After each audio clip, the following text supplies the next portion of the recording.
Isinailalim sa state of calamity ang Dasmariñas sa Cavite dahil sa pagdami ng mga kaso ng dengue roon.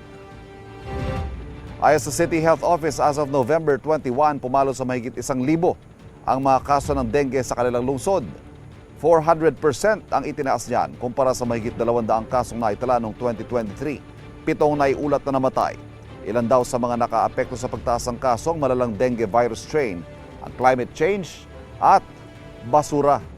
Bilang tugon, nagpapatuloy ang search and destroy operations ng Dasmariñas LGU, gaya ng paglilinis, education drive, fogging at misting operations.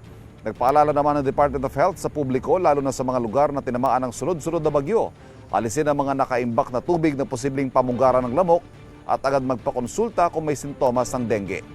Batay sa datos ng DOH, nasa 340,860 ang naitalang kaso ng dengue sa buong bansa mula January 1 hanggang November 16, 2024. Mas mataas po yan ng 81% kumpara sa 188,574 cases na naiulat sa kaparehong panahon noong 2023.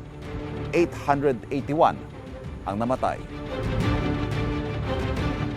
Kapuso, huwag magpapahuli sa latest news and updates. Mag-iuna ka sa balita at mag-subscribe sa YouTube channel ng GMA Integrated News.